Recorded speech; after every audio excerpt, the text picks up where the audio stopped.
All right, thanks, Mr. Bryant. Thanks, handsome Bryant. That was a good lead-in. I like how you paused with that finger in the air there. That was great. Well, welcome to Tuesday night, guys. Really thankful for this opportunity to talk to you. Really thankful to have these Tuesday nights. It's always, always, always fun. A couple things just to kind of reiterate and remind you of. Let me think. The first, we're going to have Brett soon do a presentation, hopefully very soon, and where I want him to teach you guys how to use the tech that we have for the glory of God. Meaning, like, you actually think to yourself, like, if we had way back in the day, John MacArthur back at his church, they had like a cassette tape ministry. And so I dare say many of us, if we're like, we're going to start a cassette tape ministry here, good for you, it's over. If you're like, we're going to start a VHS ministry at this church, it's not going to go very well. You had a moment where if you were into VHS and you thought, who's going to win, VHS or Beta? Who even knows what I'm talking about right now? A few people, VHS versus Beta. So, I got a text. Should I read that? I'm just kidding. So it was over, right? So right now you have a moment in time where YouTube and Facebook and TwitFace and all the rest, they all work still a little bit. When our church first started, mailers were the thing people would do. They'd send you something in the mail. And I don't think, does anyone even look at their mail unless it's something you actually, if it's a handwritten card or a bill that you know you have to pay that says, like, in big letters, like, don't throw away or something. And even then, that's probably lying to you. We don't even answer our phones anymore. So if someone calls you on the phone, you're like, all those robocalls don't work anymore. But there is a moment in time where things like YouTube and Shorts, so some of the ministry things that are happening at this church, we mentioned before, but we get quite a few people online that hear about the sermons and hear about the Tuesday nights because you guys share them. The content pushes from you guys. And what's interesting is right now, everything's being hosted through YouTube. It's on our app and on our website. You guys have the ability right now, in this brief moment in time, to click a button, and then you will meet people in heaven that have been affected by what you've clicked. I mean that from the bottom of my heart. Just like last week, I had a gentleman fly out here, I mentioned before, fly out here from Virginia, and he's starting a church out there I've never met in my life, and someone had recommended him something. He ended up on our website. Him and his wife, they watched all the sermons, basically watched the John series like 5 times. He's starting a church, flew out here to meet with me. It was a special time because here's someone that I only knew of as a number on the internet. And the key is, like, as people share these things, like, when we get to heaven, we're going to understand the times where, like, let's say you're praying before a meal and someone else is going through something, they see you across the restaurant. You're going to find all this stuff out in heaven, the impacts that you've had. It's exciting. The challenge is a lot of them are hard. They require you to actually talk and go out and be things. But right now you can literally be sitting on the toilet and hit a button and affect someone's eternity. Like, true story. We have this technology. I just don't want to take it for granted. Though cat videos are awesome, like the fact that things are so easy. So like right now, because things are on YouTube, you can do the shorts, you can do stuff. There's a million ways to use this for the glory of God. But my point is, just don't take it for granted and waste it. It is a fast closing window. That technology works the way it does. Who knows what's next? But I would just love to see you guys. We've always been a church that has a culture of understanding that. And so using that is awesome. Unless you yourself like to talk all the time and you have your own blogs and stuff like that, you're welcome to use my voice, and you can literally click buttons and share it around. It's exciting to meet the folks that respond to that. So it's always exciting. I think we found out this last month there's been downloads of the sermons on the website in 130 countries this last month. So people are getting the sermon somehow. It's neat to see how God's working. So that's exciting. What else is happening here? There's lots of fun things to talk about. I wasn't here last night for the missions night. I apologize. It's because Sophia's birthday is today, technically, my second daughter, Sophia. So she's 17 years old. So happy birthday, Sophia. That's right. Yay. That was a pathetic yay. But it's okay. We don't really say birthdays, but I can say it to my kids. That's called nepotism. But anyways, but welcome to Tuesday night. So we're going to talk right now about this next chapter. One of the things I think has been interesting, I've been watching the news and reading, and I found myself, again, as Christians, one of the things this book is about that we're going through, the book that made our world, the whole description and the picture of this book is to give us confidence as to our pedigree. That sounds like a weird thing to say. Right now, the moral preening that you've seen, and we've seen over the years in the media and in public, is just sort of overwhelming. And as Christians, we've kind of gotten used to being picked on and realized that, well, we don't really have that much. We don't make great art. Our books aren't that awesome. Everything we do seems to be derivative. I mentioned before I saw a church that recently did the Gospel according to Captain Kirk, with the pastor dressed up like Captain Kirk from Star Trek, and did the whole thing, and it's just like this so derivative, right? And it just denies where we came from, the history. We mentioned last week that every single Ivy League institution except Cornell, I was right when I took a guess, by the way, it's Cornell.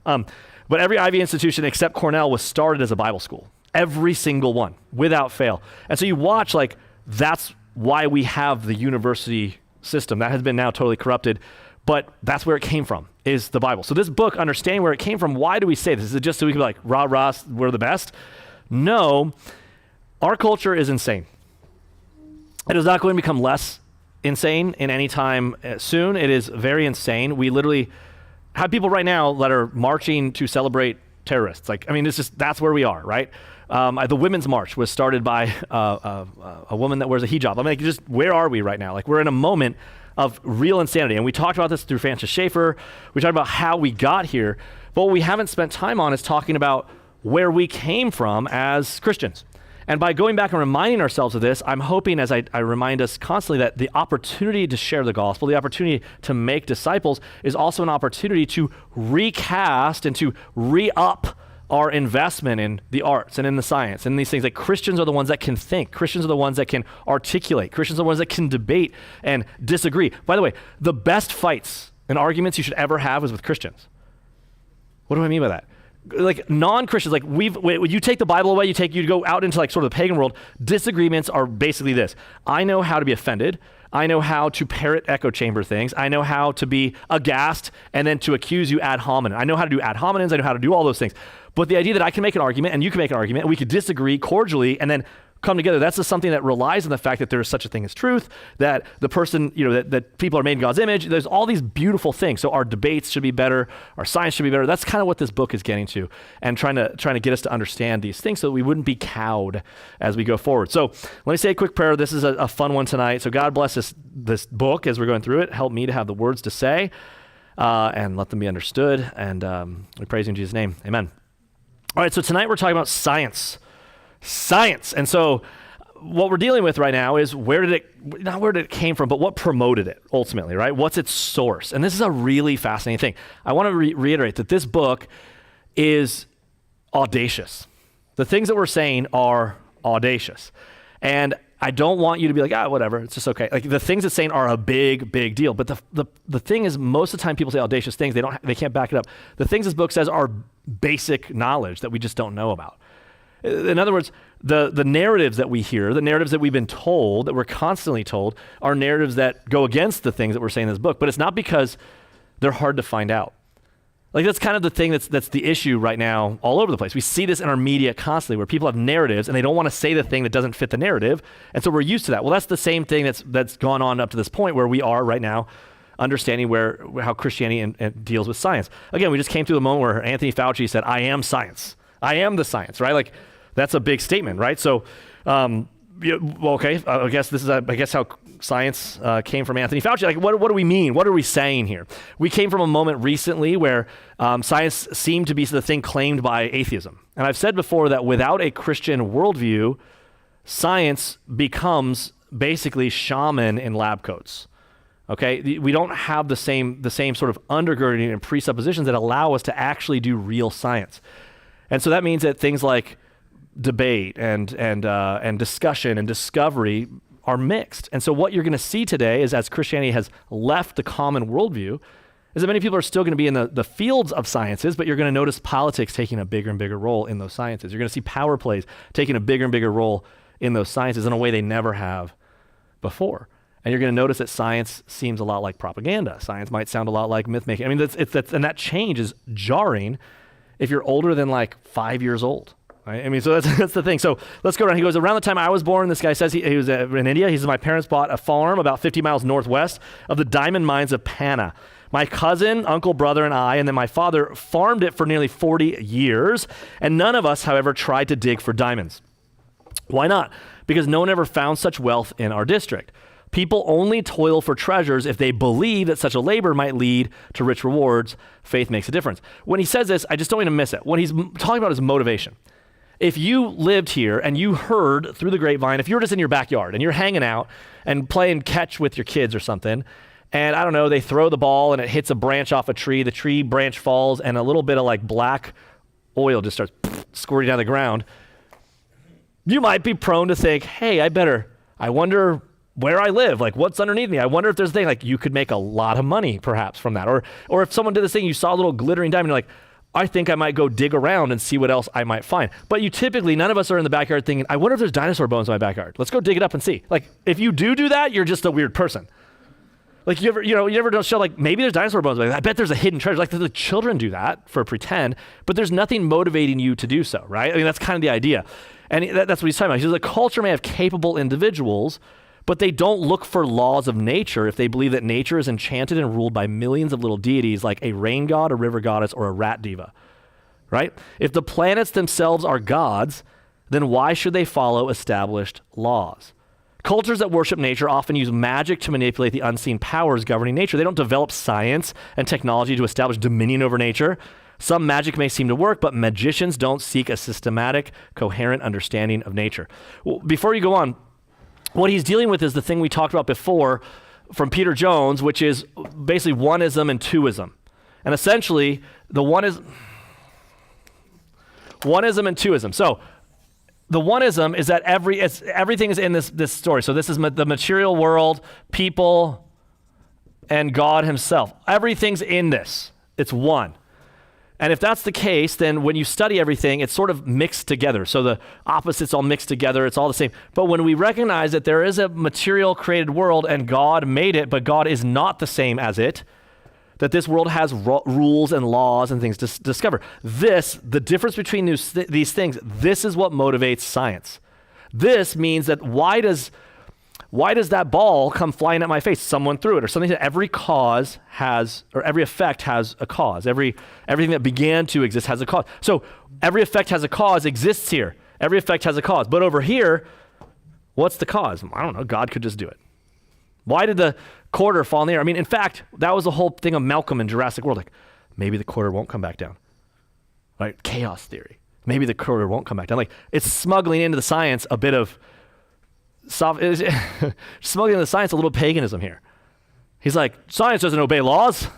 We think it does, but nature finds a way. And all he did was deify nature, and with a capital N. And so nature becomes a person who's trying to get out, and the dinosaurs are trying to get you. Jaws is trying to hunt you, right? Like that's the kind of picture here. So this idea that there's laws, that when you flip a coin, is it going to be heads or tails?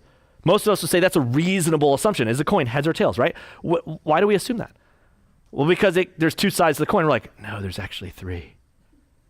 It could be just stuck. What if it like tilts on something? Is that like, that's not what we're talking about. Like, as you start saying that third scenario, is that even what, you take that person seriously? No, because we live in an actual world where it's heads or tails.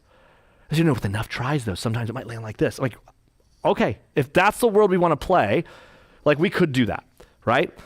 Your parents say, did you clean your room? Like, maybe I did. Maybe that's considered clean. Maybe I just forgot that I cleaned my room and I just did and I had a concussion or something. Like, that's not how we operate. Like, that's not how we operate in the sciences either. The very notion that we can do science is that there's a repeatable pattern of cause and effect that we assume, like, let me not be scientific for a second. How many of you have a job right now? Raise your hand. I don't want to make you embarrassed. Some of you that have a job, raise your hand up so that no one feels bad if they don't have a job. Okay. How many of you have to go to work tomorrow?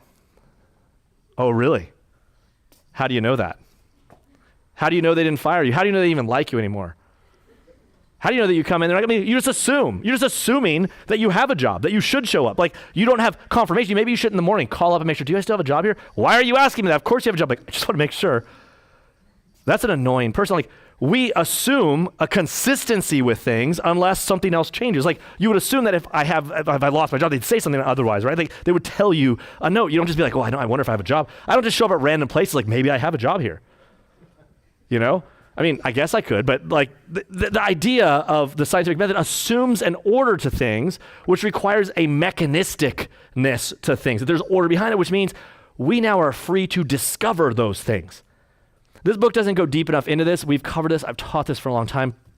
If I recognize there's a reason for things happening the way they do, and that reason is a mechanistic thing that I can discover, I'm motivated to find out why. If you found out, like, I just opened my Venmo account and there was an extra $1,000 in it. Cool. So then you go look, this happened to a buddy of mine. So then he looked up and couldn't find the reason. But what if you knew that every time you burped, $1,000 pops into Venmo? Now you might just say, I don't know why it works. I just, well, let's go to dinner. Like, would you do that, or would you try to find out why? Well, many of us are like, well, it's just magic. That's how it works. Like, that's the movies. That's how it happens. But in real life, you want to figure out, like, no, there's got to be a reason there's $1,000 in my thing. And why does burping work? When there's something there. You're not just like, it's magic, that's cool, whatever, and just go about your life and be bored. Like, that's not how we operate. So in ancient India, for example, produced great surgeons like Sushruta. That's good, all right? Why didn't his tradition develop into scientific medicine, right? As early as the 5th century, Aryabhata suggested that the earth rotates on its axis and revolves around the sun. Indian astrologers knew of his theory, but it didn't change their practices. Ancient and medieval India's genius for mathematics is widely recognized, and an unknown Indian mathematician introduced zero, which is a big deal for math. Mathematicians were eons ahead of the West. So why didn't Indian mathematics become the language of science? What he's asking right now is an offensive question. That's not offensive. It's offensive in a multicultural environment that says that every culture is the same. And I want you to notice, if you look at the things I've said the last few weeks, everything I've said is enough to get me canceled. And I'm just, whatever that means, because I'm saying things that are offensive, right? One of the challenges when you look at, for example, any type of, we've lost our common sense basically. But in this first point, let me make sure we don't miss this. What he's getting at is that some cultures are superior. And we immediately feel uncomfortable with that because we have become a people, as a people, that only make you what identity group we put you in. Essentially, you're no longer, so in our culture has made people typically into, you're no longer an individual, you are an identity politics, that's what we're looking for. So because of identity politics, you're no longer a person, you're a voting block. So when I say that a culture is inferior, what everyone hears me saying is that people are inferior. I'm not saying that. In fact, I'm saying just the opposite. I think that people made in God's image are brilliant across the spectrum, no matter what country you're from. Think about how racist it is to say that culture. I'm not saying that people are inferior in different races, but I'm saying that cultures can be. Again, the reason that, and let me say this again, the reason that in the Hamas-Israel debate, the reason that one side is murdering innocent people on purpose and hiding under hospitals, breaking the Geneva Convention, doing these, like literally, you can say this isn't like a debate. They literally doing this. It's not because those people are genetically more wicked than Israel. The Israelites are not Christians. They need Jesus, and so does Hamas. But just from an outside perspective, one worldview, now pay attention to this, one worldview thinks it's good to celebrate the murder of innocents. We have on the TV right now people talking about how people raped women. They beheaded babies, put them in ovens, did these things on purpose, and then hid under hospitals. Now you say to yourself, well, those things no one's denying that those things happened, by the way. They filmed them on GoPros. They were proud of them. The problem is you say to yourself, well, why would someone be proud of it? How could that work? I'm like, because Islam is not only wrong, it is a despicable religion. It's wrong. It's ugly. It's not true. And in our culture, what I just said is verboten. You cannot say that. But if the Bible's true, then what I'm saying has to be true. Islam is not true. Islam is not correct. So the reason people do abhorrent acts, so in the worldviews that you look at, Israel's worldview, even though those people need Jesus, is closer to the Bible, therefore it's more moral than Islamic worldview, which wants to build, again, the caliph on the rubble of Western civilization, which includes innocence. There's no innocence in their jihad. And so you say, well, Muslims aren't bad people. I didn't say Muslims are bad people. I said Islam is bad. Muslims have a higher morality than their God does. Islam is a bad religion. Not the band, but in saying that, you're like, what? How can you say that? And so India's religion, as he gets to this, he says, why didn't Indian mathematics become the language of science? Well, why not? Because their presuppositions aren't right. They're bad. Right? Consider growing up in a culture that believes that the world you see and touch is unreal, Maya, an illusion, a dream. Would you devote your life to study that unreal world? Wouldn't you seek to escape the world, to meditate inwardly, go within your consciousness and try to find reality there? The Chinese monks and the Hindu sages did not lack ability. I mean, think about what we're actually implying. That in the West we do these things because we just work harder? Like if you go to France right now, France is great. France is awesome. I like France. You go to France and the hard part is, I've said this story before. We went with my brother-in-law, and we went with him and his family, and we had to go to, she was telling us the story, we went to the Gap in France. We're in the Gap, this clothing store. And she was telling us, like, we were like, well, you could just return it. She goes, no, not in France. Like, what do you mean? Well, if you go to France and try to return something, and the person at the counter's like, I can't do that. Why not? It's like, it's kind of it's so hard. Like, what? And so you think, well, is that person lazy because by nature they're more lazy than me? Or is it their socialism that allows them in the way they work that there's just no motivation to work hard? You know, are Americans like, do we build the things we did because we're better people? No, we have an incentive structure that incentivizes us to work harder. Do you understand what I'm saying? So we say to ourselves, well, that incentive structure means that you get better service in America than other places. If you go to other countries, you're like, okay, they're wonderful countries, but if you're a normal person, and I mean that, a normal American, what's the first thing you do when you go to other countries? America's better. If you say that's not true, then you're way more hippie than I am. When you go to another country, our plumbing's better. Our service is better. Oh, I love this one place. Oh, the one you have to wait super long for where no one's like, yeah, the people are wonderful because people are the same everywhere. People are people. Hamas people, you meet people that are fighting a Palestinian cause, you meet people they're both people made in God's image. We should be cool to both people. It's ideologies. It's ideologies that are up for debate. It's worldviews that are up for debate, right? So can we just keep reiterating that? All right. Having said all this, the Chinese monks, Hindu sages, they lacked the philosophical motivation. They looked for a psychological paradise for bliss within their consciousness. Until the 16th century, the Western Christian mind also looked for a psychological or spiritual salvation. It was only when a major portion of Christendom could read the Bible and take it at face value that it began to understand the loss of Eden as a loss of earthly paradise. I think what he's saying is a bit, it's fair, it's fine. I think there's more to it, but he's saying something really important. It was the actual reading of the Bible in a literal way that caused science to flourish because it went back to the idea that God himself is knowable and wants to be known. If the Bible is God's word, it's understandable. Because if you go back and say to yourself, if you meet someone that says, well, you can't understand God, I'm like, you certainly seem to know a lot about him. What do you mean? Like if you tell me I can't understand him, you're claiming something about God that I don't know. I'm not saying I can fully comprehend God, but I can say that God can be known. He revealed it himself to us with words. Are you saying that he's like too idiotic, he tried and he just can't do it? Or he meant to communicate to us things about himself that we can't actually know, which means you can know true things. You can know truth. We can't know all truth, but we can know truth. We can apprehend it if we can't always comprehend it in some ways. Does that make sense? So that's a big issue.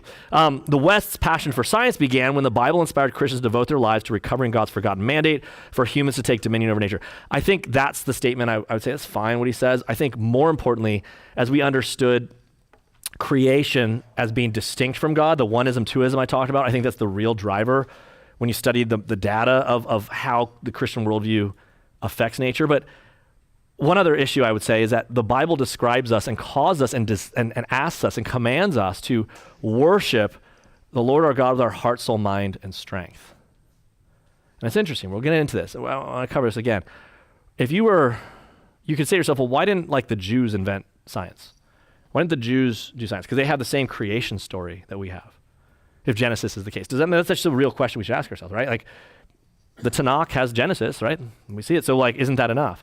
And I would argue that Christianity has a unique perspective on science, particularly because of the resurrection of Jesus Christ and the incarnation of Jesus Christ. The incarnation forces our eyes back to Genesis. In other words, and we'll hit it again, but I've hit this here ad nauseum, so you should be used to this, but this is a profoundly important idea. The Gnostic view, the pagan view of the world, the onist view of the world is that the spirit is good and that matter is bad. Stuff is bad. Why would you do science if matter's bad? You just got to get away from it. You know, like you don't play in the poop, you want to get away from it, right? Like matter's bad. So the problem is you just got to need to ascend, and so that's the picture. But then all of a sudden you look at the Jewish picture of creation that you saw, and that God made matter in Genesis 1 and then called it good. So all of a sudden you're left with saying, well, God made matter and called it good. But here's where the Jewish problem persists and the Christian one doesn't. You could say to yourself, well, then matter got corrupted. Fair enough, in the fall, matter gets corrupted. And we're told in Romans that matter's corrupted. That creation was subjected to futility. You guys understand what I'm saying with matter? Let me see some head nods. You know what I mean when I say matter? Stuff, taste, smell, like the stuff of the world. So matter, God made it and called it very good in Genesis. But then what happens? There's a fall. Right? And so because of the fall, you might say to yourself, well, then now matter became bad. So the Jew and the pagan could end up in the same place, ostensibly, because you could say, well, Whether you said matter was good or wasn't good, at the end of the day, you both think that the problem could be matter. You just need to escape it. And so you can see like Jewish Kabbalah and mysticism until you get to the New Testament and you have this crazy picture of God taking on flesh, of God himself becoming matter, of God himself becoming a mammal. That's offensive to the max if you're a Greek. And if you're like, if you come to the end, like, so God made matter, called it good. And yes, the heavens declare the glory of God. We see that in Psalm 19. And when it says the heavens declare the glory of God in Psalm 19, we all know that Psalm, heavens declare the glory of God, sky declares his handiwork, day to day pours forth speech. That's not saying it did do that before the fall, but now it doesn't. This is talking about a post-fall world that the heavens still declare the glory of God. I mean, okay, so you could hint and see that we should still respect that matter's not bad.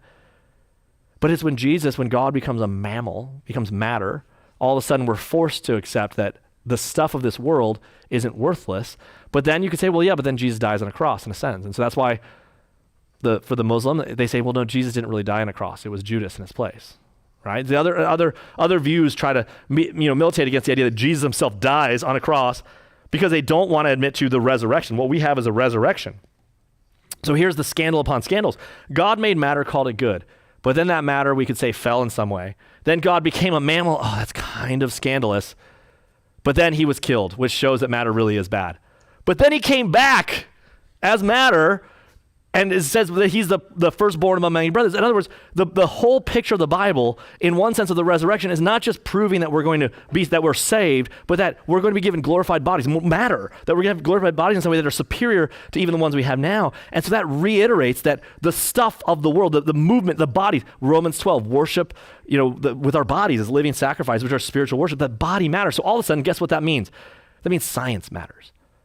Physics matter. The way the world works matters. It's not just like depressed people don't do science. Hey, this ball, you come in, you're like, I got a new discovery.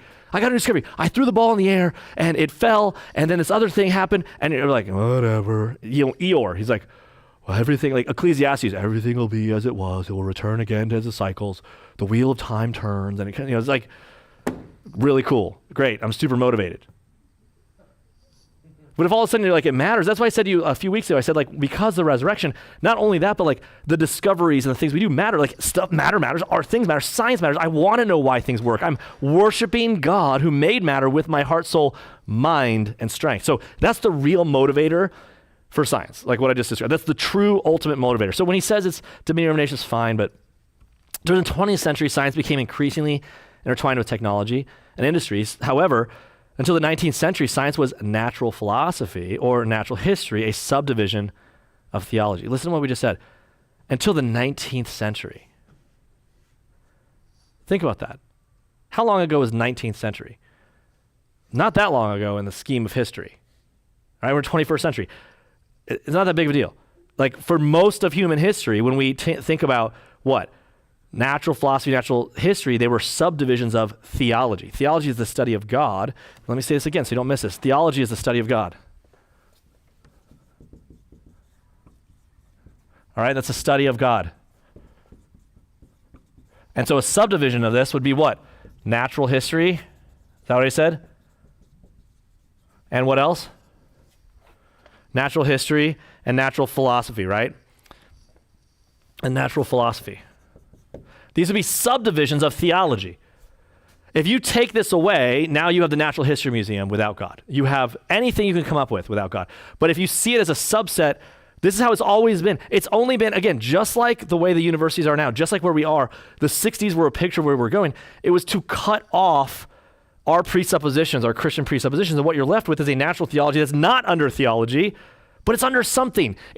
Natural history is under a theology today. It's just not under Christian theology. It's under pagan theology today. And there is a pagan theology. There's never such thing as a vacuum. And so that pagan theology has been replaced with the Christian one is where we're actually at. So today, the Natural History Museum is committed to a certain theology. It's just not the Christian one. A certain view of man. It's just not the Christian one. Again, this is what dictates, our sexual ethic. It's what dictates the pronouns. This is, we say that man declares himself. Our words matter, not our things. So you could see that idea. That's the new picture that's driving the motivation. And you'll notice that that's going to drive the kinds of science we end up doing. But anyways, he says, the scientific method of studying nature grew out of theology, out of a particular way of viewing the material world based on the Bible. This way assumed that the physical universe was real. So I just talked to you about being good, but let's go back to the idea of real. The physical world is actually real. It's a thing that actually matters. Notice when you go to Burning Man, you're trying to de-emphasize the realness of the real world. You escape to the desert where you can act like a crazy person in Mad Max, and there's like orgy tents and things like that. You're like, yeah, that's totally normal in the real world. It's only when you go into the desert where you can pretend like you're a tribal person from Mad Max that you can do this game. But when you realize that the physical universe is actually real and it's not Platonic shadow or a Hindu Maya illusion, the pioneers of science believed that the material realm was real, not magical, enchanted, or governed by spirits and demons. They assumed it was understandable because God created it as rational, ordered, and regulated by natural laws. So let's look at this when it comes to medicine. Is it possible, and so you can go too far in this, like so there's spiritual consequences for everything, but is it warmer in here because some of you sinned a lot and just the sin demons are warming it up? Like if that's your worldview, we wouldn't turn on the AC. If you got a fever, oh, well, that's because you looked at that girl. You got that fever, right? They shouldn't have done that. Let's go see if there's lumps on your head to determine why. Like as you get to it, like the superstitions that we come up with can be pretty crazy. But if you recognize like, oh no, you have a fever because, oh yeah, you didn't wash your hands after you touched that thing, or you had bad food, like you would come up with a reason for it so you could take medicine. Like notice that our presuppositions dictate whether you take aspirin or not. Or in my case, Tylenol. Not Tylenol. I'm allergic to Tylenol, by the way. When I have Tylenol, I urinate blood for a really long time. Isn't that a crazy thing to be? I almost like died because they kept saying Kaiser must be sponsored by Tylenol. They're like, don't take ibuprofen, just Tylenol, and just kept giving me more Tylenol. And my pee looked like red wine. And it was just for like 4 months. It was a bad, and finally I looked at the bottle and it says may cause, I'm like, I stopped, and all of a sudden fevers went away, stopped peeing blood. Now, if I was,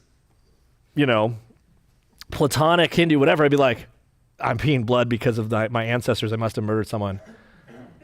It's my punishment for this. Give me more ass, like these little white things. Like you forget where we are. It's the truth.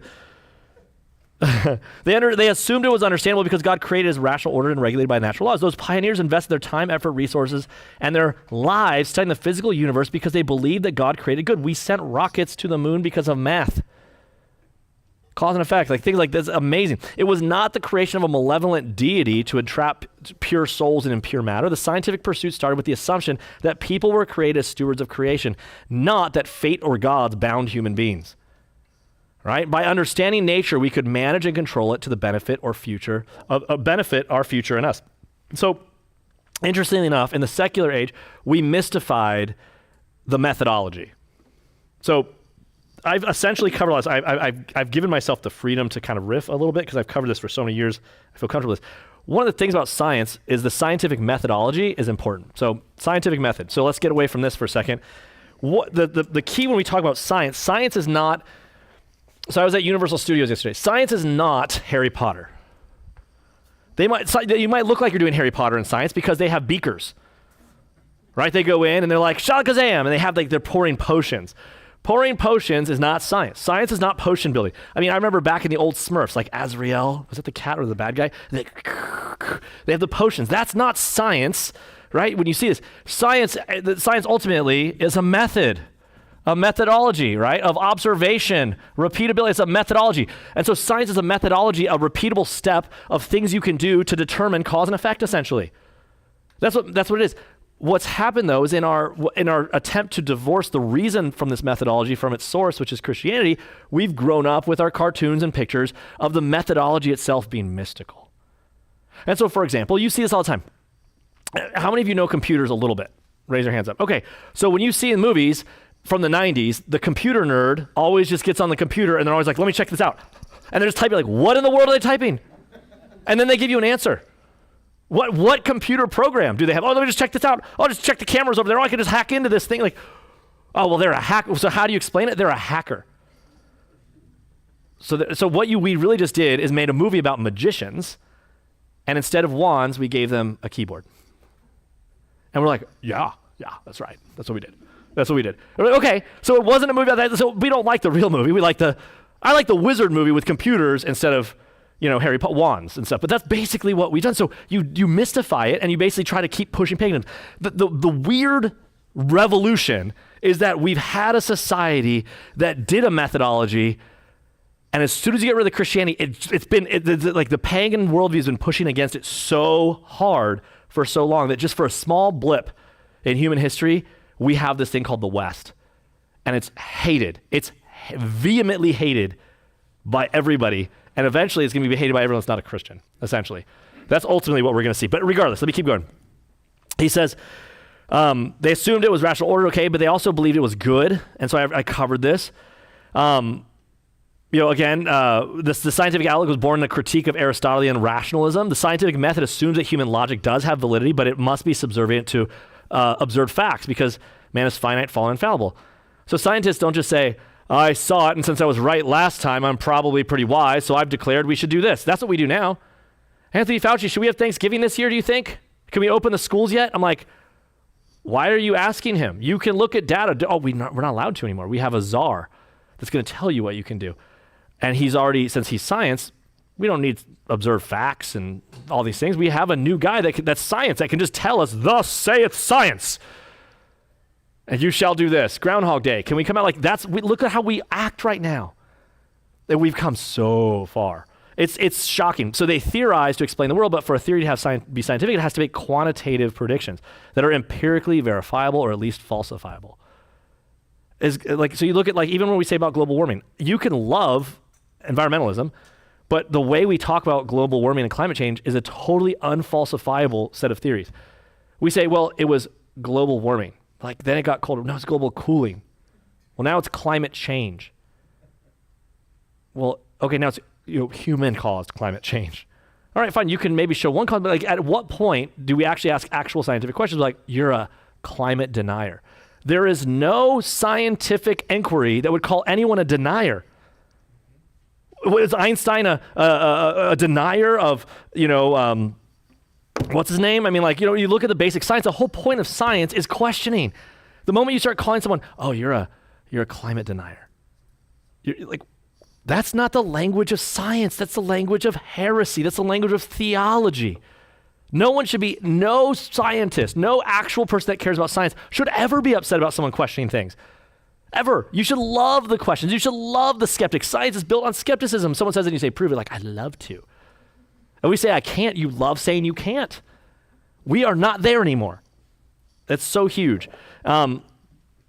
Okay, science rests on a paradox. Science must have the confidence that human beings can transcend nature. In other words, we can observe things. We have a consciousness. We can understand it, master it, change it. And yet science requires humility, accepting that the humans are not divine, but finite and fallen, prone to sin, error, and hubris. Again, giraffes aren't doing scientific experiments. They're not I wonder what happens with this. They're not. We have consciousness. We're made in the image of God. So in the same way that God is outside of creation, there's something about God that God gave us that gives us the ability to examine, know, study, test, and do something that animals can't do. We have the capacity to worship with a consciousness that animals cannot do. Again, dolphins aren't I wonder what happens if I go on land a little bit and how far can I go? That is not what happens. But we uniquely have this consciousness. We have the ability to see ourselves. So we're not only in the box, even though we are. So this is postmodernism. Postmodernism says there is no such thing as objectivity. I'm when someone says there's no such thing as absolute truth. We've heard that. Really? Is that statement absolute? Are you sure about that? No? Then why should I listen to you? If you say yes, I'm you just falsified yourself. So the dilemma is we have to recognize that we can observe, but when people say, no, we can't know anything. Well, you just said something. It seems like you know something. You just said something. You just said we can't know anything. That sounds like you know something. Can you know that? No. Well, then why are you talking? It's a conundrum, right? So for science to work, we have to believe that we can know things. But we also have to understand we're part of things, and we have a corruption in us. And so the scientific method requires verification, showing the data. So when someone says, I'd like to see the data, please, and we cry foul, no. Just trust the science. The science is the data, guys. It's the data and then our interpretation of it. So science needs more than Aristotelian logic or individual enlightenment. It needs objectivity, observed facts, peer review, and constant skeptical testing. All things that are going by the wayside in our culture. Now, you might be in a field that does those things. Enjoy that for a while. As iron sharpens iron, so man sharpens another. Accumulating knowledge with collection, modeling, and correction requires the organized effort not just of schools and then universities, but also of a scientific community, the association and competitive yet cooperative nature of people developing science. Like, you love that people, when you do a theory, someone else is doing an alternative theory and you debate and you go forward, like that pushes us forward. Any culture that is a Christian culture would enjoy this as a way of worshiping God. We care about that. Like a Christian, like if you love God and I love God, we should be able to debate theology and love it instead of it being, I hate you as a person. Right? That's not how it is. Science had to reject two opposing beliefs. First, the reductionist idea that man was merely a part of nature, a cog in the machine, as I kind of addressed it. And the second, that science, that the divine self was a human self and it could be enlightened only by insights or mystical experience. That could become infinite, knowing everything, needing no correction. In other words, we have to recognize we can know some things. To do science at all, you have to believe that a thing called truth exists. Fair enough? Because if I say something's true, I give you data and you give me opposing data, the person should be able to say, that's not true. Which means, by very definition, to do science, you have to believe in immaterial reality. So to study the material universe, you have to believe in an immaterial reality of truth, at the very least. Do you guys all follow what I said? If you're lost right now and you want to admit it, will you raise your hand so I can repeat myself in a better way? Thank you very much. Someone out in the back, we know. Someone in the front, someone else, everyone, okay. There's this problem that we've grown up in, and it's fake. It was a fake issue. It tried to divorce itself from its Christian presupposition. So Dawkins was a part of it, but the new atheists that we just came out of, the new atheists today are all worthless in what they say. No one cares what they say anymore. But there was a period of time, like 5-6 years ago, where people like, the God delusion and all this stuff, people were reading it like, whoa. But the issue was, you would hear Dawkins say, or Sam Harris or someone say, I only believe in things that are scientifically provable. It's called scientism. And they say, I only believe in testable science. Another way to say, I only believe in things that are scientifically provable, right? This is built on an extreme version of materialism or naturalism, even though they're different, they're the same in this case, that says that not that the material universe exists, but that the material universe is all that exists. That there's no immaterial universe. That's this view. And they'll say, I only believe in testable science. The problem with that is, how do you test that statement? This is the conundrum. This is a philosophical statement saying you don't believe in philosophy. You cannot make the same. You can't measure it. You can't put it in a beaker. You can't weigh it. You can't falsifiably test it. This is a philosophical statement that there is no such thing as philosophy. In other words, in order to do science, to study the material world, you first have to believe in the immaterial idea of truth, that it exists, that data is, that cause and effect, like all sorts of science and math and these things that are immaterial. The number 7 is an immaterial concept, right? You have to believe in these ideas in order to even practice the data collection. So then to pretend like all you're doing is materialism, then why would you study? Why not just poke in the dirt? Why do anything? The motivation to do it begins with the philosophy that is not merely materialism, and usually materialism and naturalism, another way of saying atheism. But I digress. Science had to reject two opposing views. We covered this. Okay, the global spread of Western education made this scientific way of seeing nature so common that most educated people do not realize that the scientific outlook is a peculiar way of observing the world. In other words, when we think scientifically, the objective secular method modeled by a biblical worldview, like this is a peculiar way of looking at things. One of the biggest challenges, and I've told you this because I'm very intimately acquainted with some of the things happening right now, and I keep bringing up the Israel-Hamas thing because it's so instructive. Most people, if you actually like press on people, they'll say, it's a problem because, Hamas is bad, but that's not the Palestinian people. And I'm like, well, the Palestinian people are great, but notice that statement assumes a lot of stuff. For example, the PLO, the Palestinian Liberation, the PLO is like the current guys that run a lot of the Palestinian people. And the Palestinian people don't like the PLO because they're not extreme enough. They did an assassination attempt on him. Like they voted in Hamas.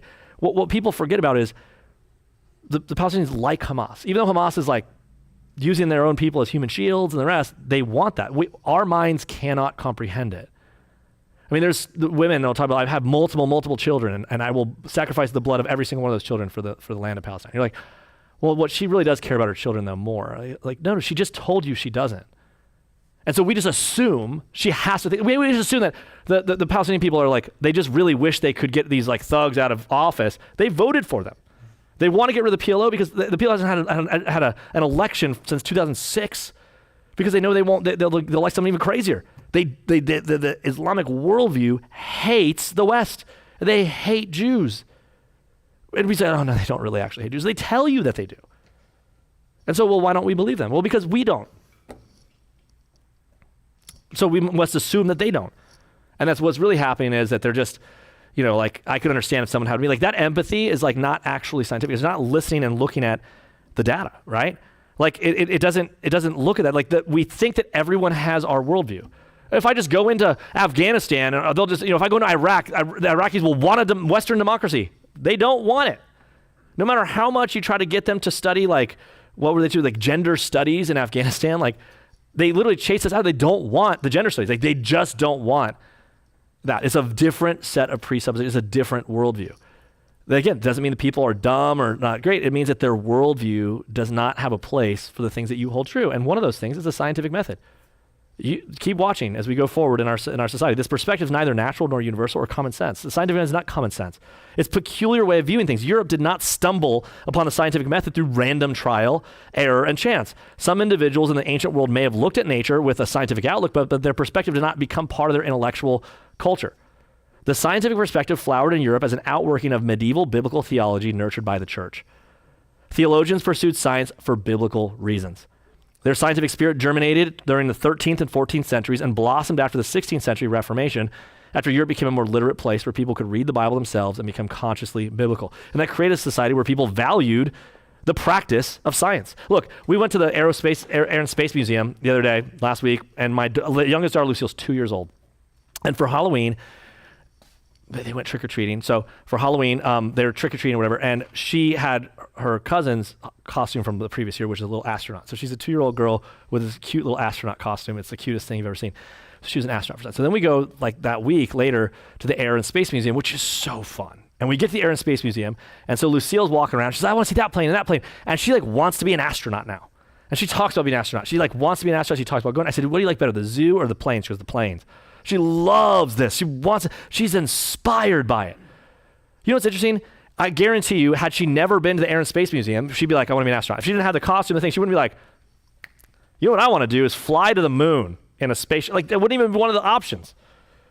Like, when I was a kid, I think I want to be my sister wanted to be a garbage man. 'Cause that's what you see outside. There's a guy I know his family loves watching the YouTube videos of garbage trucks. Like, that's what they love watching. Like, you see them all the time. That's so inspiring. That's so exciting. I want to be a garbage man. Like, the scientific method mattered because people started thinking biblically. This is the worldview that allows science to flourish. It is truly it. It's the same one for art, for everything. So he talks about his own intellectual upbringing. He says, it gave me a confusing information about how the Bible and science relate. The Tao of physics, a physicist turned mystic, Fritjof Capra, observed, the notion of fundamental laws of nature was derived from the belief in a divine lawgiver, which was deeply rooted in the Judeo-Christian tradition. In the words of Thomas Aquinas, there's a certain eternal law, to wit, reason existing in the mind of God and governing the whole universe. This notion of an eternal divine law of nature greatly influenced Western philosophy and science. Descartes wrote about the 6 laws which God has put into nature, and Newton believed that the highest aim of his scientific work was to give evidence of the 6 laws impressed upon by nature. In other words, if I'm going to worship God with my body and with my mind, I'm going to worship God in my discoveries in science. Like the act of science ultimately is an act of worship to God. So that's a motivating factor. In the same way, you can worship God as a baker, you can worship God as a scientist, you can worship God as an athlete, you can worship God with your body. And in the scientific inquiry, that was one of the things they did. Capra and people familiar with Huxley blamed the Bible for creating an ecological mess by producing science and technology. They say basically science and technology made the planet go bad, right? But in order for that to happen, notice they say, well, that's because they associate that with Christianity. Others claim the Bible and science were incompatible and that science arose from the Renaissance rediscovery of Greek learning. That's if you want to know the underlying thesis of this book that he's writing, his writing essentially to say is that the Western culture that we have did not come from the Renaissance, but from the Reformation. If you don't know either of these terms, you'll hear them plenty. The Renaissance, think of secularism, and the Reformation, think of pilgrims. right? The Reformation was Martin Luther, the Diet of Worms. The Reformation was, the picture of like putting the Bible in people's hands, reforming from the Catholic Church. It was putting the Bible in people's hands to read it in their own language. What this author is saying and what history shows incontrovertibly is that it's the Reformation that built the West, not the Renaissance. So that's a big statement. Since both opinions the Bible is incompatible with science and that it was the source book of science could not be true, I investigated the matter, and I found that those who blamed the Bible for birthing modern science at least had their history right. For better or for worse, the Bible created and underpinned the scientific outlook, period. If you're watching this right now and you don't like me, that's typically what happens. When you disagree with me, you're like, I hate that guy. Okay, fine. If you don't like me, just research what I just said and then see what comes up. But be willing to go where the evidence goes. Or don't, and just whatever. For better or worse, the Bible created and underpinned the scientific outlook. Bible-believing scientists launched the scientific revolution of the 16th and 17th centuries. Capper's observation that belief in the laws of nature came from the Bible has been validated by careful research of Francis Oakley. He keeps going. Capra merely affirms what the scientists and scholars had concluded before him, right? He goes again, the Bible taught that God gave the sea its boundaries so the waters wouldn't overstep his command. So this lawgiver established the laws of nature, and these laws can be understood because we're creating God's image to understand and manage nature. Like, the knowability of science is a big deal. That we can know things. Like, we're meant to know. When it says that the sky declares, day-to-day pours forth speech, the heavens declare, this anthropopath, this anthropomorphism of making creation declare and do, it speaks about the fact that God wants us to see him in what he's made. That's what Romans says the problem is, that we won't. We refuse. And so this guy named Chatterjee, my atheist friend at Allahabad University, followed Bertrand Russell into believing that the atheism was the source of science. He rejected Hindu polytheism and pantheism as equally antithetical to science. One cannot simultaneously worship Mother Earth, yet rule her by dissecting, understanding, controlling, managing, and changing her. Scientists had to assume that the cosmos is an inanimate, natural, or secular object. They had to assume that in some aspects, man could take care of nature by understanding and then managing or ruling over it. Chatterjee also rejected Hindu pantheism that everything is one. That makes the universe either Maya or a dance of God, not God's handiwork or craftsmanship. A painting or a machine is crafted. It reflects the painter or the engineer, but it's distinct from its creator. By contrast, the dance and dancer are one. If God and nature are one, then nature has no lawgiver, nor are there laws of nature to be discovered. In other words, when people say this, you hear this all the time. I can't see God, prove God from science. And that's like saying, well, prove Mr. Ford from the car. Then, well, look, let's open the hood. And here's what the atheistic science is like. You open the hood and you see an engine, like, I don't see Mr. Ford in there.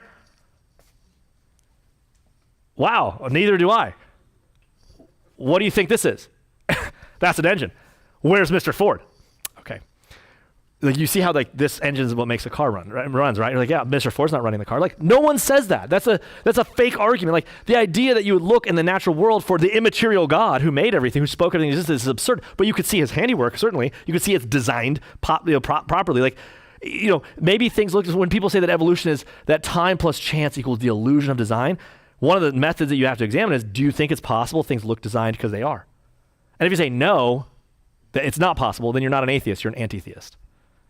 And now you do have a problem. You have to make a case. But anyways, pantheism might say that nature is a living organism, Gaia, Mother Earth, and nature's orders but the rhythm of its dance.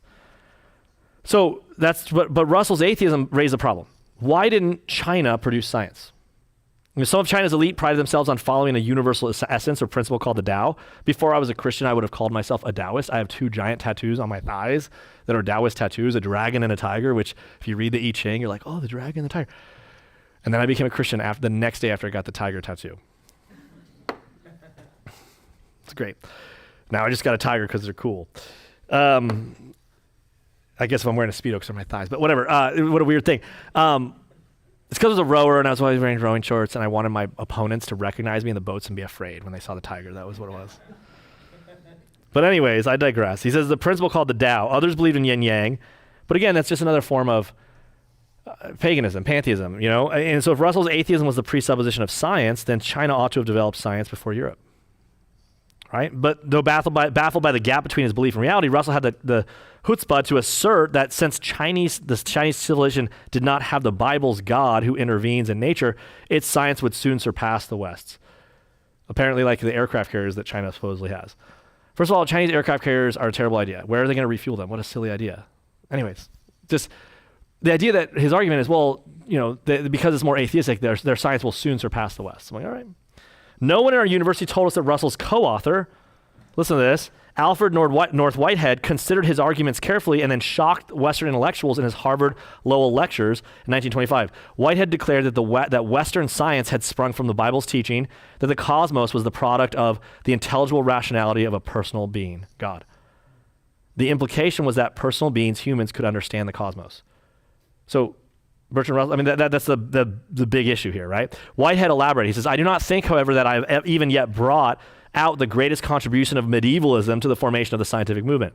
I mean the inexpugnable belief that every detailed occurrence can be correlated with its antecedents in a perfectly definite manner. That means every effect can be correlated with its cause in a definite manner, exemplifying general principles. Without this belief, the incredible labors of scientists would be without hope. If every effect didn't have a cause, if it was just like, that's just how it happens, like guys, this is why like when you have a car, they call it a jalopy maneuver. If you get in your car and if you get in your car and you're driving it and it doesn't open and it doesn't work, you say, oh, you just hit it 3 times. And like, how many of you had an old school Nintendo? Anyone here? How many remember that when the games didn't play, the immense rituals you went to get those games to play? Remember? You would go, and we would come up with it. Our friends, we came up with more extravagant rituals. We'd be like, and then you put it just bare. You couldn't put it all the way. You couldn't slam it. You had to put it just the edge and almost try to pull back as it touched the edge and it played. You're like, thank you very much. As if your ritual did it. And we would joke with it, but people kind of believe it. Like, that's why teams, like, they get superstitious and stuff. What he's saying is, if the scientific method was like that, why does it work? Well, it just does. Then it wouldn't motivate us to keep going. By the way, this is one of the issues with, what's it called? Quantum, what am I talking about here?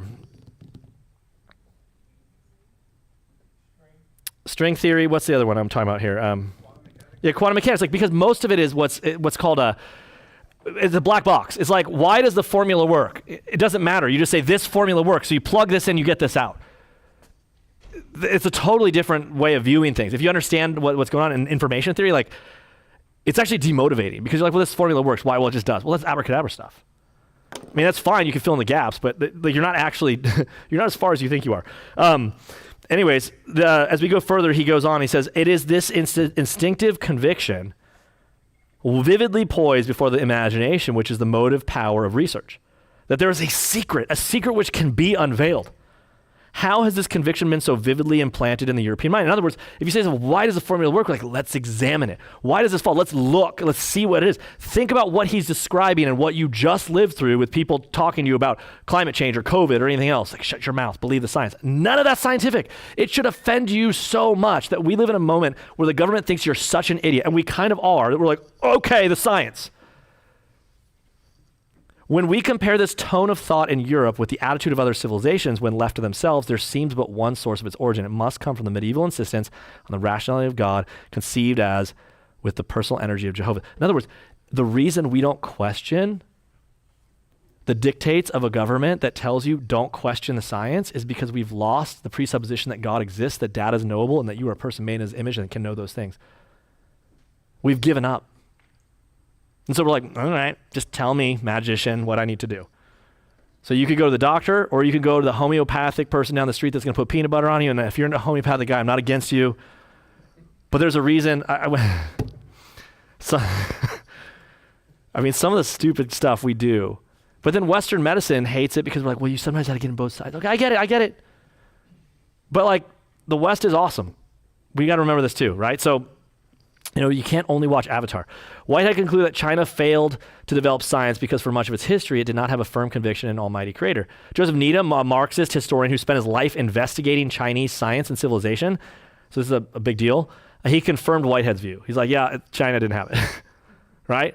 He says the Chinese did not develop science because it never occurred to them that science was possible. Let me repeat this and not use China, like paganism. In paganism, science will not be developed because no one thinks it's even possible. This should blow your mind. When you ask yourself where our kids are growing up, what's at stake in the Christian worldview, like that's it. When you're teaching young kids, you're going to notice like kids, they have questions, and typically you want to teach them to ask the right kinds of questions so they can actually get answers. Not anymore. Now you're teaching them answers and telling them the questions they have to ask. And so everyone chants the right slogans, repeats the right mantras. But heaven forbid you actually think for yourself and question things and go forward. Like, that's something that Christians are doing. That's a Christian view. I just want you to understand our pedigree, where we came from. Like, the lie of the new atheists made Christians retreat into their little subcultures and forget what we had. Like, it's just an amazing picture. He goes on, he says, pre-modern Greeks, Egyptians, Chinese, Indians, and Muslims have many insights into nature. They observe facts, noted information, develop skills, accumulated wisdom, and passed on their knowledge to others. We have good reasons to marvel at the accuracy with which Greek mathematician, astronomer, geographer, and poet Eratosthenes measured the circumference of the earth. He determined astronomically the difference in latitude between Aswan and Alexandria, Egypt, where he was the librarian. Our principle of floating bodies is named after Archimedes, but who also studied in Alexandria. His mathematical principles of the lever, pulley, and screw are impressive. Hipparchus, who greatly influenced Ptolemy, calculated the solar year within 6 months of 14 seconds, and his lunar month was off only by 1 second. But despite their impressive achievements, the ancients did not develop a culture of science. While they observed accurately, they did not model the world. They made no effort to empirically verify their explanations. Not even Copernicus formed a preliminary heliocentric theory. It was a deeply Christian Isaac Newton who modeled planetary orbits due to gravity. Without explanation, one can have facts, but no science. Let me go back a step. I mentioned this before. I think it's a quote from G.K. Chesterton. He says, without the Bible, you can't, it truly is the beginning of knowledge. And someone could say to yourself, I don't need the Bible to measure the length of a snake. I just need what's that called? A ruler. The things I can say in my mind and can't remember, squishing stuff out. I can just use a measuring tape. That's the word. Thank you, guys. A ruler. Like, it's a small snake. I can measure a ruler. Like, I don't need the Bible to know how long a snake is. He's like, yeah, but you need to have the Bible to know whether you should worship it or kill it. How to treat it. Why you would measure it. Like, does that make sense? Like, that's kind of what he's getting to when he says this. Without explanation, you can have facts, but not science. As Charles Darwin noted, he says, about 30 years ago, there was much talk that geologists ought to observe and not theorize. And I well remember someone saying that at that rate, a man might as well go into a gravel pit and count the pebbles and describe the colors. How odd it is that anyone should not see that all observation must be for or against some view if it is to be of any service. In other words, science is just the data collection that's supposed to reinforce your hypothesis or your view. But if your precept, like the most of our debates, like the debate about evolution, has nothing to do with data. Zero. It has to do with our presuppositions. Again, I've covered this. I've done it before, but let me do it again just because we're running out of time. If I said to you, when we do an autopsy, right? I love this one, but it's so helpful. And if we come in and we watch, we're doing CSI right now, okay? And so John comes in, he's rolled on a table, and I put him out here. And so you guys are all my students, and we're in our CSI class, and we have a real dead body on our hands. So John's up here laying down, and there's a big giant knife sticking out of his eyeball. And what's the first thing we're trying to determine? Natural or unnatural causes. Right? What do we say when we say natural? What does that mean? Just like getting older and like stuff. But if we say like basically stuff that can happen to his body on its own, essentially, right? Like beep, boop, boop, like just stuff happens, okay? Natural causes. Unnatural causes is someone else came from the outside, interrupted the natural course of John's life, and put a knife into his eye that went into his brainstem and caused him to die, right? Natural or unnatural causes. And you say, well, it'd be unnatural. Okay, but let me rephrase it again. Let's talk about our presuppositions. Hey, welcome to class, everybody. There is no God. There are no unnatural causes. Here's a body. What are the causes? There's a knife in the eye. We've already said there's no such thing as unnatural causes. Let's determine what it is. Whatever we come up with, no matter how outlandish, has to be the one we like, because we can never concede that maybe it looks like a knife is put in his eye from the outside because that was that. We said, no, that's off the table. You can't even look at that. That's not even one of the theses that you're going to have. So you have to. So why is the knife in his eye? Maybe he ate a lot of tuna, and the iron eventually looked like a knife that came out of his eye, and he died. A+. That's the best we got. That's the best we got. What else do you got? Like, this thing happens, and maybe it calcifies and becomes a knife. Like, no matter how stupid it is, look at the modern theory we have. Like, again, there's things that you can talk about microevolution, but when we say, like, look, where did everything come from? Why does everything look designed? We're like, well, why does everything look designed? There's no designer. There's no designer. The statement that there's not a designer, there's not an initial cause of all these things, to say that that's not a scientific commitment. That is an anti-scientific presupposition that loads the deck. So of course you're going to have pictures. I remember watching a video in college of a fish swimming, and it jumps up, and then it becomes a monkey, and there's a shark, and you're just like, oh my goodness, I love that thing. That's when you, after a long night of partying or something, you come home and watch this video of like a monkey become a shark that jumps, and you're like, it makes so much sense. The dinosaur becomes a sheep. But when you look at this idea, like when you start talking about it, you start asking questions, right? And you start looking at it, like we just repeat because we heard it, right? And so when ancients tried to explain the world, they used intuition, logic, myth-making, mysticism, rationalism, detached from empirical observation. But again, for example, Aristotle's intuition-based logic posited that if you drop 2 stones from a cliff, then a twice as heavy stone would fall twice as fast as the lighter stone, right? We're like, I have a stone that weighs 10 pounds, I have a stone that weighs 5 pounds. Which one's going to fall faster? We're like, the 10-pound stone. And I'm like, cool, well, let's just go. Let's make sure that we have light weight so we don't fall as fast when we go. Maybe we'll fly if we have super lightweight. Like, no Aristotelian scholar, Greek, Egyptian, Roman, Christian, or Muslim ever actually tested Aristotle's theory by dropping 2 stones. They were like, let's just see if it's true. As soon as you did it, you're like, oh, you're a stone denier. You're a dropping denier. Like, no one ever did it. No one ever did it. Finally, biblically grounded Galileo actually tested and disproved Aristotle's assumption by showing that 2 balls of differing mass landed together. Intuition, logic, observation, experimentation, information, technique, speculation, and the study of authoritative texts existed before the 16th century. By themselves, these do not constitute sustainable science. If one insists that ancient discoveries prove that science predates the Bible, then one has to admit that non-biblical culture stifled and killed that commendable beginning. If you said that science existed prior to the Bible, sure, okay, let's go with it for a second. Why didn't it flourish? Well, because the pagan ideology killed it, even if you were going to say that was true. It was only in Europe, listen to this, is one of my favorite quotes of this book. Only in Europe did astrology turn into astronomy. Right now, what do we do? I'm going to go with my horoscope. That's cool. Like, what about a telescope? Nope, horoscope. Alchemy became chemistry. Right? And mathematics became the language of science. I said to you this before. When you graduate with any degree, but when you get your master's degrees, they put hoods on you. Remember we talked about this before? It's true.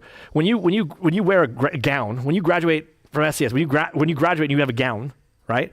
It looks like a wizard's robe because it is a wizard's robe. If you study the things you wear, if you look like you're at a Harry Potter classroom, it's because you are. These medieval classes used to be places where people did stuff that was considered alchemy and wizardry, and then the scientific method developed, and you still wore the same thing. So the wizard was the guy that knew chemistry. The wizard was the guy that knew theology. And so when you get those hoods, when you graduate with a master's degree, it looks like colorful, and they drape it over you. The back of it's a hood, and if you pull the hood up over your head, you look like a warlock because you are. So when I graduated, I ended up getting 4 master's degrees, and I got them at the same time, which is the only reason I noticed. So they put the thing over you, fine, and they put the other one over you, like, this is heavy, and the top one, I went to move it, and then the thing came up over my head, I'm like, the powers. You're like, I'm a wizard. And you realize, so then I quickly started searching, I'm like, this has to be true. And I remember the guy does this thing right here, I'm like, oh, that's for my potions? So if we were playing Dungeons & Dragons, like, I'd have to be a wizard. I always thought I'd be the barbarian or something, like, I'd have to be a wizard. Right? Like, because I went to a place of learning where I learned wizardry. All right? You laugh, but like in the medieval ages with knights and there's wizards and stuff, like the wizards became what? Chemistry, mathematics, like 16th, 17th century so essentially the Bible took away my wizardry and just made me a boring scholar. Just saying. But they still, if you look at the funny outfits people wear at graduation ceremonies, you're looking at the wizard paraphernalia of the different orders of wizards that became scholastic. It's just so fascinating. Google it. It will fascinate you to no end. I'm going to end it right here. As you kind of think of this idea, scientists was built in the university. It came to the university. It was invented by the church. Almost all early scientists worked in church-related universities under bishops. Many of them were theologians and biblical exegetes. The medieval church and state did fail to invent independent judiciary. The medieval church did a lot of terrible things. Power corrupts, and the medieval church abused its power often, but that doesn't prove that the Bible is against science. Like, is the government opposed to justice and human rights because kings, presidents, dictators, and courts have perverted justice and violated human rights? Well, To repeat, science was born in universities. It was governed by the church. It blossomed under the church's patronage and nowhere else. Controversies such as evolution we talked about before. Design and creation are not conflicts between science and religion, right? They're science against presuppositions. Two presuppositions, which one's true? That's what the conflict is, right? Philosophical atheism has hijacked Darwin's elegant but unproven theory and weaponized it in its ideological crusade. They said, we'll use this to combat, creation. And it's the same thing that's happening in quantum theory when we look at relativity, like basically basic cosmology. Even if, I don't believe in Big Bang, but if you want to say, hey, here's Big Bang, here's relativity, everything had a cause, it started from somewhere, time and space began. If you say that, all of a sudden you have to kind of start to realize there must be a God. And they say, no, quantum theory, there's just it's a way to weaponize atheism. But as you go further, we look a little bit, I'm going to get this last book. In his book, For the Glory of God, How Monotheism Led Reformation, Science, Witch Hunts, and the End of Slavery, Rodney Stark shows how Darwinism, once a brilliant and plausible theory, has become arrogant occultism, a secular bigotry. Contemporary high priests of academia propagate the theory of macroevolution as fact, yet 1.5 centuries after Darwin, scientists still have no quantitative explanation for how major biological groups originated nor the origin of life. And he goes into this a little bit. Where's my last thing? It says, we learn many lessons from the ant. Where am I at? Here it is. Like Philo-Alexandrian Christians were immersed in Hellenistic thought. They adopted the Greek allegorical method of reading both the book of God's words and the book of God's works, nature. They thought each creature was divinely made symbol to teach us a lesson. So what made science in the medieval time period from the Bible? Why did it take so long, in other words? We had the Bible for a long time, 1,500 years, some odd, 16th century. It was a long time before we actually get to scientific method. Why didn't, in the first century, the apostles start measuring things with beakers? And as you understand, as you get forward, what happened is the early understanding of the church was largely allegorical, meaning that the Bible became a bunch of allegorical stories. It was short-circuited understanding of nature. Science was born after the church started reading the Bible literally, not allegorically. This is, again, about the Reformation. So we talked about this, and this is it. I'm going to say this and end it. If you look at art, and we said this before, if you go to Italy, you go to France, you go to a place and you look at their art museums, during the time that the Bible was allegory, all right, origin, during that time, in the medieval, the art at the time was iconographic. It was like icons. So you would look at the art and it would be pictures of people that looked like basically giant baseball cards. It'd be a guy's face and he'd be like this with his hand. It'd be a giant halo and it wouldn't look like a real person. That person was a symbol of a holy thought.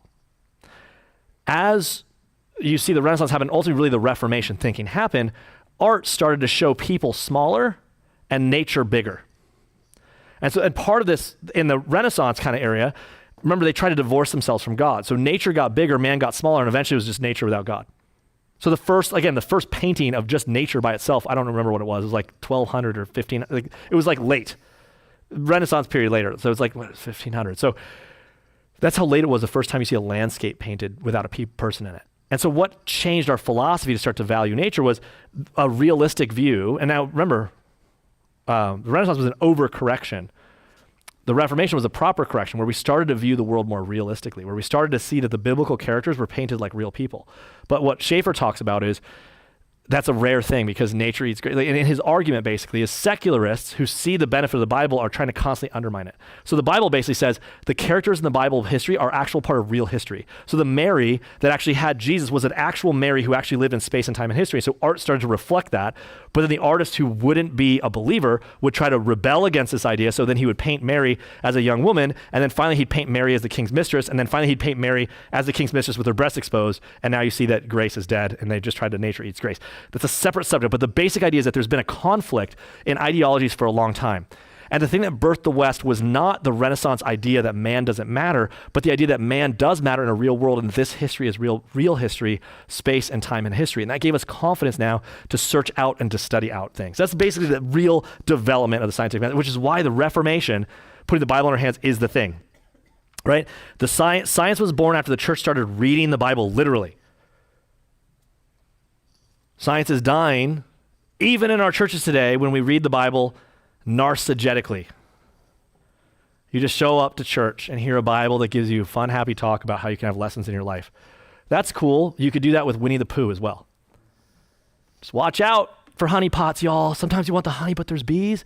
How many bees are you working on? You want that thing, but you got to watch out for the bees. Sometimes you got to wait for the bees to make the honey before you have the honey. It's like, say it again, amen. You're like, how many of you want some honey? Like, I want some honey. Like, I got some honey too, but you got to watch for the bees, right? Like, but sometimes you need that honey. You're going to take some stings. Like, I got that spoke to me. That's not the Bible. And so you've heard it said again and again, like, this is about real stories. So like, remember Sunday's sermon? I talked about like, what's the application? I'm like, Jesus is awesome. Sometimes you can read it and realize it's not about you. It's not for special life lessons. The life lesson is that you were made to glorify and worship God, and here's a sermon that should cause you to do it, so do it. And so the reality of this book like helps you to think. The thing that frees you to see and to think and to act is the reality of preaching this book in its literal fashion, that God meant to communicate what he says. And this word is living and active. But when we make it an allegory, a narcissistic metaphor, then we lose the ability to actually see the world. We lose the ability to make real art. We lose the ability to do real science. We lose the ability. So what alternative do we offer a world that's left these things if all we offer is slap happy sermons meant to make you feel good about yourself? The only way we actually offer an alternative to a world gone very, very dark and very, very pagan very, very quickly is if we take seriously, like we said again, the literal preaching and the literal reading of this word and understand it's true truth. And because of that, from this stems everything. That true truth is the thing that stems into our marriages and into our lives, into the way we do our art and the way we do our science. So remember, the scientific revolution, the science we have came from people taking this seriously. And we are called, in space and time history, God called you right now to be the people to take this seriously again.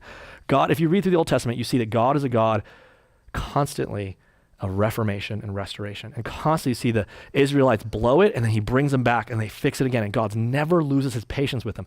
This is our time to be those serious people of the book, to study it for real. Guys, the reason we're going to this new location is to have more space for you guys. I believe there's a whole new moment where like the impact of people being super excited to study the Bible for real really changes things. And it's an exciting moment. I think we're a part of it. Let me pray. God, thank you for this book. Thank you for science. Thank you for art. Thank you for the universities. Thank you for the things that happen. And as we watch them so corrupted, help us not to retreat, thinking that these things are the auspices of an atheistic worldview. Help us to understand the wonderful things, the hospitals and the universities and the scientific things, the medicine, the technology, the wonderful things that came about from a worldview that glorifies you, that sees the world as it really is, declaring your splendor. I pray, Father, as Christians, as people that love you, we would understand the wonderfulness and inspiration of this book, and we would understand the power of the kinds of reading, the kinds of preaching, the kinds of study that you've called us to. Help us to recommend and understand that though there's Christians of very different walks and very different ideas, that we would value these things and that people would see in this church, not just a sentimentality and a love for Jesus, but a love for Jesus, a love for you that affects the way we live with our bodies in our life and the way we do things. We praise you for this book. We pray we go forward in worship in Jesus' name.